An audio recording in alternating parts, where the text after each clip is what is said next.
நம்ம நிலாச்சோறு நேயர்களுக்கு அன்பான வணக்கம். இன்றைய தினம் நாங்கள் உங்களுக்கு ராகி கூழ் செய்து காட்டலாம் என்று இருக்கின்றோம். இப்போ அடிக்கிற வெயில் எல்லாருக்கும் மண்டையை பிளந்து கொண்டு இருக்குது. அந்த நேரம் எல்லாராலையும் சாப்பிட முடியாமல் இருக்குது மதிய வேலையிலெல்லாம். அதுக்காக நாங்கள் குளிர்ச்சியான ஒரு சத்தான ராகி கூழ் இன்றைக்கி நாங்கள் எப்படி செய்கிறதுன்னு பார்ப்போம். நம்ம நிலாச்சோறு நம்ம நிலாச்சோறு. இப்போ அதுக்கு முதல்ல நாங்கள் அடுப்பை மூட்டுவோம்.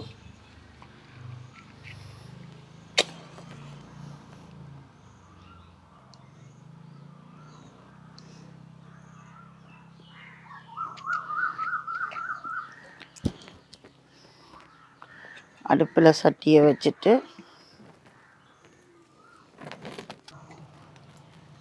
இதுக்கு முதல்ல தண்ணியை விடணும்.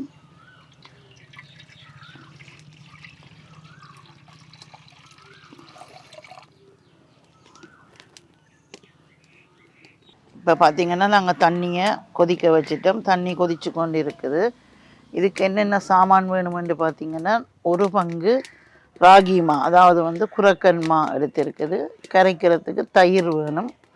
சாதம் நீங்கள் வடித்த சாதமும் எடுத்துக்கொள்ளலாம். அப்படி இல்லை இந்த தண்ணியில் போட்டு அவிய விட்டு அதுக்கப்புறமா இந்த மாவை கரைச்சி இதில் ஊற்றுறனாலும் ஊற்றலாம்.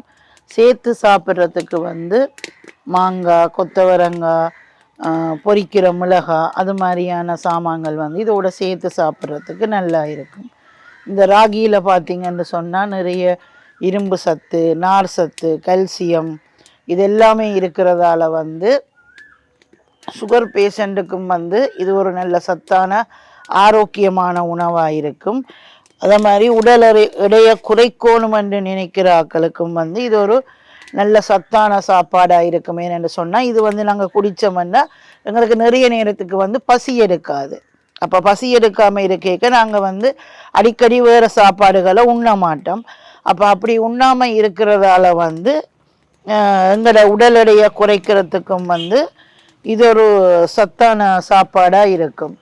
அந்த நாளையிலெல்லாம் தோட்ட வேலைக்கு போகிறவையல், கூலி வேலைக்கு போகிறவையல் எல்லாம் இப்படியான சாப்பாட்டை தான் செய்து சாப்பிட்டு எடுத்துக்கொண்டு போவினோம். அதால் தான் அவர்களால் இன்று வரைக்கும் ஆரோக்கியமாக வாழ முடியுது.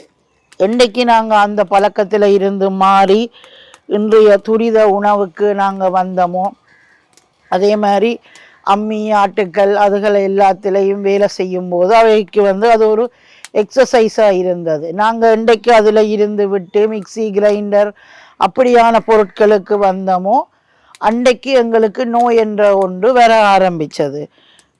அந்த நாளில் இருக்கிறவ எங்கே செல்லுவதா இருந்தாலும் நடந்து போவார்கள், அல்ல சைக்கிளில் போவார்கள். ரெண்டு நாங்கள் இதில் இருக்கிற ஒரு கடைக்கு போகிறோன்னு சொன்னாலும் உடனே மோட்டார் பைக் எடுத்துகிட்டு போகிறோம் அல்லது கார் எடுத்துகிட்டு போகிறோம்.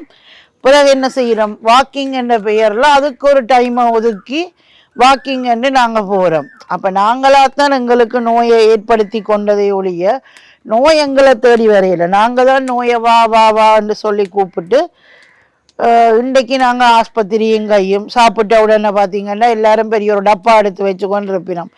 என்ன அந்த டப்பாவில் இருக்குன்னு பார்த்திங்கன்னு சொன்னால் எல்லாரும் ஒரு 50 குலுசை எடுத்து போடினோம். கேட்டால் இல்லாத வருத்தம் எல்லாம் சொல்லினோம். அப்போ நாங்கள் நோயாளி ஆகிறது இல்லாமல் எங்களோட குழந்தைகளையும் நாங்கள் ஒரு நோயாளியாக மாற்றி கொண்டிருக்கின்றோம். அப்போ அடுத்து வர்ற ஜென்ரேஷனுக்கு இப்படியான உணவுகளை கொடுத்து அவர்களை நாங்கள் நோயிலிருந்து பாதுகாத்து ஒரு ஆரோக்கியமான குழந்தைகளாக நாங்கள் வளர்க்க வேண்டும். அதற்காகத்தான் நாங்கள் இப்படியான உணவுகளை செய்து கொடுக்கிறோம். நம்ம நிலாச்சோறு நேயர்களாகிய நீங்கள் இதை பார்ப்பதோடு மட்டும் இல்லாமல் நீங்களும் செய்து பயனடைய வேண்டும் என்பது என்னுடைய ஆசை. இப்போ நாங்கள் இதுக்கு தண்ணியை விட்டு கரைச்சி கொள்ளுவோம்.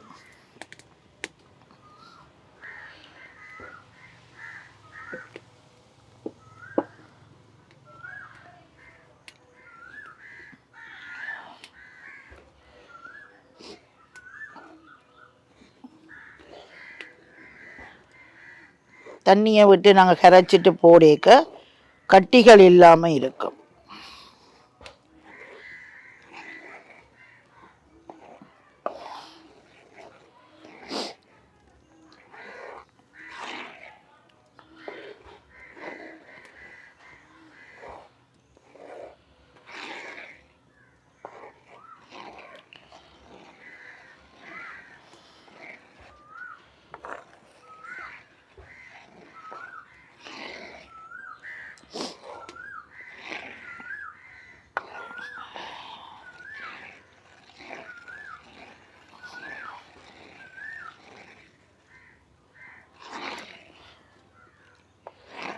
இதே மாதிரி நல்லா தண்ணியாக கரைச்சி எடுத்துட்டோம்னா இதுக்கு விட்டு கிளறிக்க எங்களுக்கு மிகவும் ஒரு சுலபமாக இருக்கும்.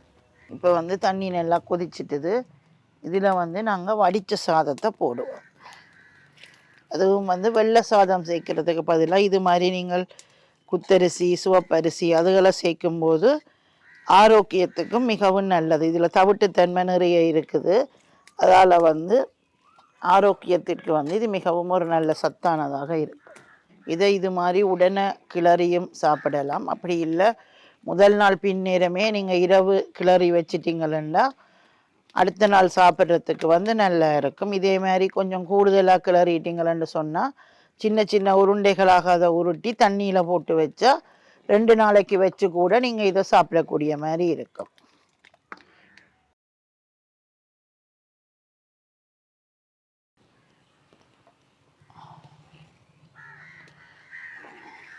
இப்போ தண்ணி நல்லா கொதிச்சிட்டுது. இதை நாங்கள் இதில் விட்டு கிளறுவோம்.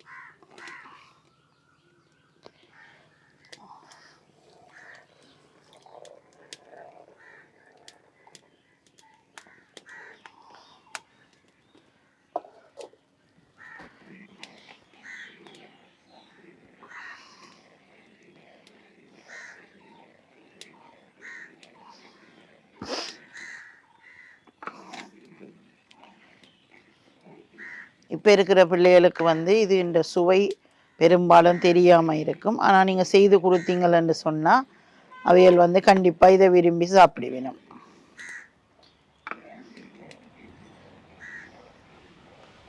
ஏன்னா இதில் நாங்கள் வந்து தயிர் சின்ன வெங்காயம் எல்லாமே உடம்புக்கு குளிர்ச்சியான பொருளாக இருக்கிறதால இப்போ இருக்கிற வெயில் காலத்துக்கு வந்து கண்டிப்பாக இது மிகவும் ஒரு நல்ல உணவாக இருக்கும். நாங்கள் சமைக்கும்போது எப்பயுமே ஒரு குட்டி கதை ஒன்று பார்க்குறது வழக்கம். அதே மாதிரி இன்றைக்கு நாங்கள் ஒரு குட்டி கதை ஒன்று பார்ப்போம். ஒரு கிராமத்தில் வந்து ஒரு விவசாயி இருந்தார். அந்த விவசாயி வந்து கொஞ்சம் விதைகள் நாற்றுகளை வந்து வாங்கிட்டு வந்து விதைக்கலாமென்று வெளிக்கிட்டார். அப்போ வெளிக்கிடேக்க அதில் வந்து 2 விதை மட்டும் வித்தியாசமாக இருந்துச்சாம். அந்த விதையில் என்னென்று பார்த்தீங்கன்னா ஒரு விதை வந்து கொஞ்சம் பெருசாகவும் நல்ல பளபளப்பாகவும் இருந்துச்சாம். ஒரு விதை வந்து இந்த கடுகு குரக்கன் அதெல்லாம் இருக்குமில்ல அது மாதிரி மிகவும் சின்னதாகவும் கலரில் வந்து கொஞ்சம் குறைஞ்சதாகவும் இருந்துச்சு தான். அப்போ இந்த விவசாயிக்கு ஒரு சந்தேகம், என்ன இந்த 2 விதை மட்டும் கொஞ்சம் வித்தியாசமாக இருக்குதுன்னுட்டு மற்ற விதைகள் எல்லாத்தையும் ஒரு இடத்துல போட்டாராம். இந்த பெரிய விதையை ஒரு இடத்துல தனியாகவும் இந்த சின்ன விதையை இன்னொரு இடத்துல தனியாகவும் போட்டாராம். அப்போ போட்டு அவர் அப்படியே அதுகளுக்கு தண்ணி விட்டு உரம் போட்டு அதை அப்படியே வளர்த்து கொண்டு வரைக்க இந்த பளபளப்பாக பெருசாக இருந்தது வந்து கெரியா வளர்ந்து மேலே வந்துட்டு தான். இந்த சின்னனா இருக்கிற விதை வந்து கனநாள் ஆகியும் எலும்பே இல்லையா. அப்போ இந்த பெரிய விதை வந்து சின்ன விதையை பார்த்து ஒரு வேளை நம்ம சிரிச்சு தான், பார்த்தியா உனக்கு தார அதே உரம் தான் எனக்கும் தாரர், உனக்கு தார அதே தண்ணி தான் எனக்கும் விடுறார், ஆனால் நான் இவ்வளோ பெரிய ஆளாக வளர்ந்துட்டேன், நீ இன்னும் மண்ணுக்குள்ளேயே இருக்கிற, இன்னும் பெருசாக வளர்ந்து வர இல்லை அப்படி என்று சொல்லி என்ன அது ஏழை நம்ம சிரிச்சு தான். அப்போ இந்த சின்ன விதை வந்து மனதுக்கு நினைச்சு தான், சரி பரவாயில்லை நீ என்ன பார்த்து ஏழை நம்ம சிரிக்கிற சிரி, ஆனால் ஒரு நாள் இல்லை ஒரு நாள் என்னை பற்றி இந்த உலகுக்கே தெரியும், உனக்கும் அப்போ அது விளங்கும் அப்படி என்று சொல்லிச்சான். ஒரு நாள் வந்து பார்த்தா பெரிய காற்று புயலோட ஒரு சூறாவளி மலை ஒன்று வந்துச்சான். அப்போ அதுக்குள்ள இந்த சின்ன மரமும் கொஞ்சம் வளர்ந்து ஒரு கணக்கான அளவு உயரத்துக்கு வளர்ந்துட்டு தான். அப்படி வளர்ந்து வந்து இருக்கேக்கில் ஒரு நாள் வந்து காற்று புயலோட சூறாவளி வந்துச்சு தான். அப்போ வரைக்கில்ல இந்த பெரிய மரம் என்ன செய்திச்சாம், அது அடிக்கிற காற்றுக்கு அப்படியே வளைஞ்சு கீழே முறிஞ்சு விழுந்துட்டு தான். ஆனால் இந்த சின்ன மரம் என்ன செய்திச்சுதான், சின்ன விதையில முளைச்சி வந்த மரம் அடிக்கிற காற்றுக்கு வந்து காற்று எந்த பக்கம் அடிக்குதோ அந்த பக்கத்துக்கு அது சாஞ்சு கொண்டு மிகவும் ஒரு நேர்த்தியாக நின்றுச்சு தான். அப்போ விவசாயிக்கு இது பெரிய ஒரு இதாக இருந்துச்சு. அவன் என்ன பெரிய மரம் கெரியா வளர்ந்தது கீழே விழுந்துட்டது, சின்ன மரம் மட்டும் வளராமல் இப்படி இருந்தது, பிறகு வளர்ந்து வந்துட்டு இவ்வளோ காற்று புயலுக்கும் அது என்னென்று இவ்வளோ இதாக தாங்கி நிற்கிது அப்படி என்று சொல்லி என்று பிறகுதான் அவர் அதை புரிஞ்சு கொண்டாராம்.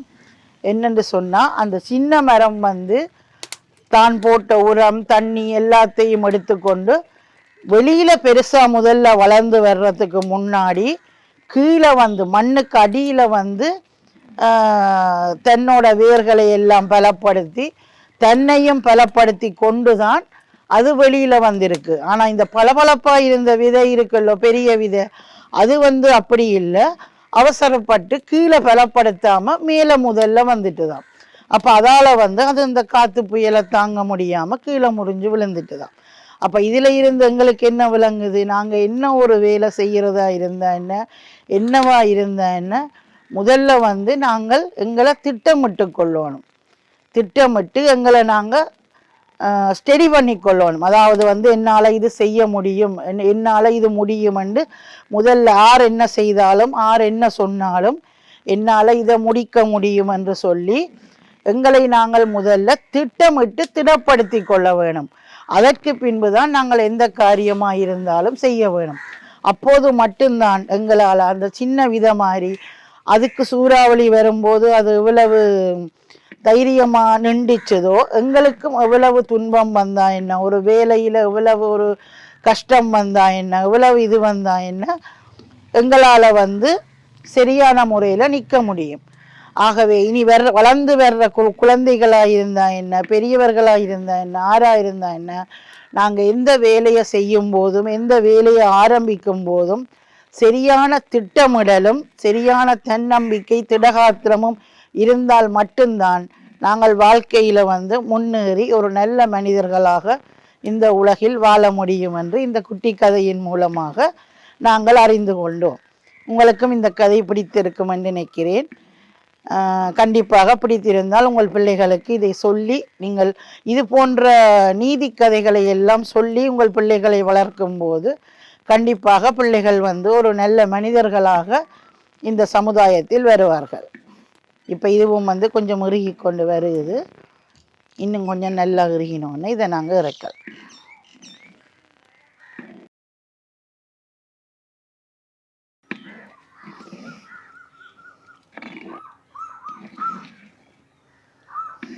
இப்போ இது வந்து நல்லா பளபளப்பாக வந்துட்டுது. தண்ணியில் தொட்டுட்டு இப்படி கையை வச்சு பார்த்தோம்னு சொன்னால் எங்களுக்கு கையில் ஒட்டாது. இப்படி ஒட்டாமல் பக்குவம் வந்துட்டுதுன்னு சொன்னால் இது நல்லா அவிஞ்சிட்டுதுன்னு அர்த்தம். இப்போ எங்களுக்கு இது நல்லா அவிஞ்சிட்டுது. வச்சு சாப்பிட போகிறோம்னு சொன்னால் இதை நல்லா இறுக விட்டு எடுக்கணும். நாங்கள் உடனே கரைச்சி குடிக்க போகிறோம்னு சொன்னால் இது மாதிரி இந்த பதத்தில் எடுத்துட்டு கொஞ்சம் ஆற விட்டுட்டு கரைச்சோம்னா சரி. இப்போ நாங்கள் இதை இறக்கலாம்.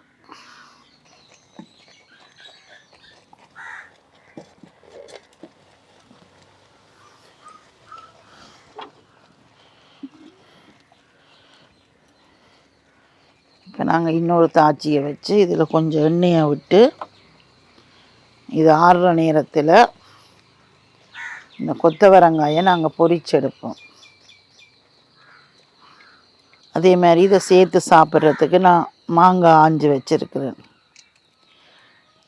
இதுவும் எங்களோட மரத்திலேயே ஆஞ்சது. எந்த ஒரு பொருளாக இருந்தாலும் நாங்கள் கடையில் வாங்கி சாப்பிட்றத விட எங்களோட வீடுகளில் நாங்கள் செய்து சாப்பிட வந்து அது எங்களுக்கு ஒரு தனியான ஒரு சந்தோஷமாக இருக்கும். எங்களோட அந்த உரிமையோட சொல்கிற மாதிரி தனியான ஒரு சந்தோஷமாக இருக்கும்.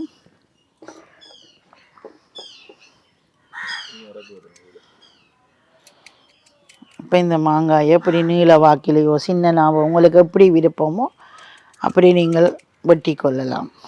அதே மாதிரி நான் முதல்லையே சொன்ன மாதிரி சின்ன வெங்காயம் வந்து உடம்புக்கு நல்ல குளிர்ச்சி.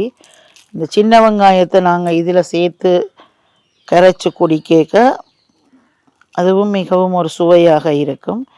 சின்ன வெங்காயமாக இருக்கும். பிடிக்காமல் இருந்துச்சுன்னு சொன்னால் நீங்கள் அவைக்கு வெங்காயத்தை போட முதல் தனியாக எடுத்து வச்சுட்டு கொடுத்தீங்களன்னு சொன்னால் அவையால் குடிச்சு கொள்ள வேணும்.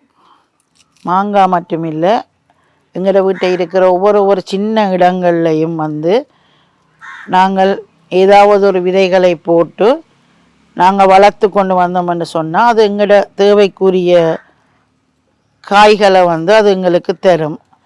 அப்போ அது மிகவும் என்ன மருந்தடிக்காமல் வீட்டில் ஆடு மாடு இருந்துச்சுன்னா அது இந்த உரங்களை போட்டு வளர்க்கும் போது மிகவும் ஒரு சத்துள்ள காயாக அது எங்களுக்கு பயனுள்ளதாக தரும். இப்போ இந்த எண்ணெய் நல்லா காஞ்சிட்டுது.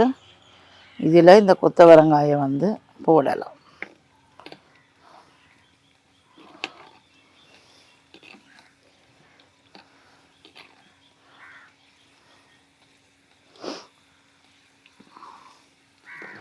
இதுலேயும் ஒரு கசப்பு தன்மை ஒன்று இருக்குது. அப்போ இந்த கசப்பு தன்மையும் சுகர் பேஷண்ட்டுக்கு மிகவும் நல்லது. ஆனால் அது நாங்கள் கூழோடு சேர்த்து சாப்பிடும்போது மிகவும் நல்லதாக இருக்கும்.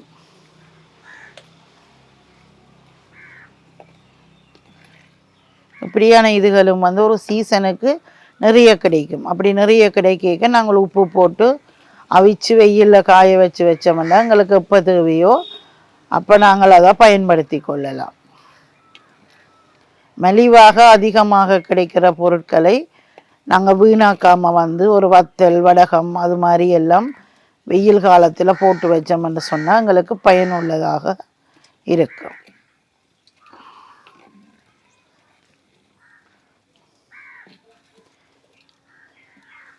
என்ன அதுவும் அந்த காலத்தில் எல்லாரும் கூட்டு குடும்பமாக இருந்ததால் அவர்களுக்கு செய்ய சுலபமாக இருந்தது.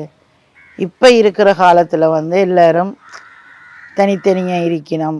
அவை இந்த வீட்டு வேலைகள், பிள்ளைகளை படிப்பிக்க வேணும், வேலைக்கு செல்ல வேணும் என்று ஒரு மிஷின் போன்ற வாழ்க்கை முறை இருக்கிறதால கொஞ்சம் சிரமமாக இருக்கும் எல்லாருக்கும்.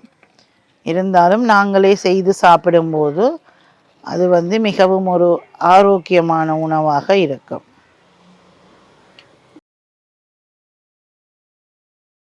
இப்போ நாங்கள் எங்களுக்கு அளவாக இதை எடுத்து கரைச்சி கொள்ளலாம்.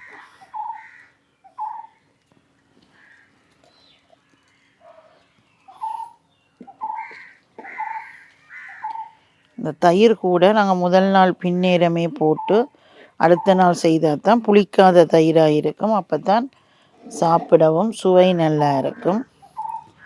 இதுக்கு நான் வெட்டி வச்ச சின்ன வெங்காயம்,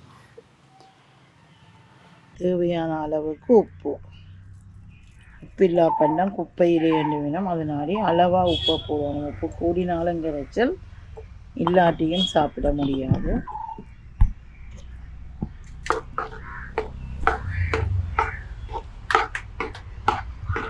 இதை போட்டு நல்லா கரைச்சிட்டு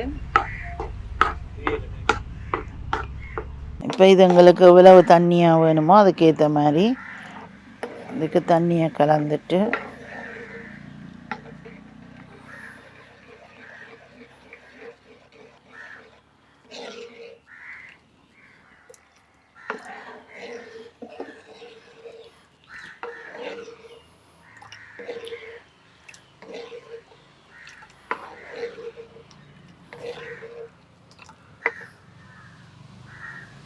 இப்படி நாங்கள் கரைச்சதை கூட எங்களோட சில்வர் டம்ளர்களில் விட்டு குடிக்காமல் இது மாதிரி மண் கப்போ சிரட்டையோ அதுகளில் விட்டு குடிக்க எங்களுக்கு சுவை மிகவும் ஒரு நல்லதாக இருக்கும்.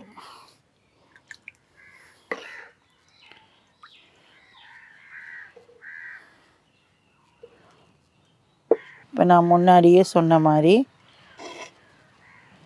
இதுக்கு சேர்த்து சாப்பிட்றதுக்கு நான் முதலே முருங்கைக்கீரை வறுத்து வச்சிருக்கிறேன். மாங்காய், கொத்தவரங்காய், இந்த கரைச்ச கூழ். இந்த கூழை குடித்து கொண்டு இதுகளை சேர்த்து நாங்கள் தொட்டு கடித்து சாப்பிட்டு கொண்டு குடிக்கும்போது மிகவும் ஒரு நல்ல சுவையாக இருக்கும். கண்டிப்பாக இந்த வீடியோவை பார்த்த உடனேயே நீங்கள் உங்களோட வீட்டில் செய்து கொடுங்கோ. உங்களோட வீட்டில் இருக்கிற வயசானாக்கள், சின்ன பிள்ளைகள் எல்லாரும் உங்களை பாராட்டுவினம். மிகவும் ஒரு இந்த அடிக்கிற வெயிலுக்கு ஒரு குளிர்மையான நல்ல ஒரு உணவாக இது இருக்கும். இனி வரும் சந்ததியினருக்கு பாரம்பரியத்தை சொல்லிக் கொடுப்பதே எங்களுடைய நோக்கமாகும். ஆகவே ஆரோக்கியமாக உண்டு, ஆரோக்கியமாக வாழ்வோம். இது நம்ம நிலாச்சோறு. அனைத்து நேயர்களுக்கும் இன்னும் ஒரு நிலாச்சோறு நிகழ்ச்சியில் உங்களை சந்திக்கும் வரை நன்றி, வணக்கம்.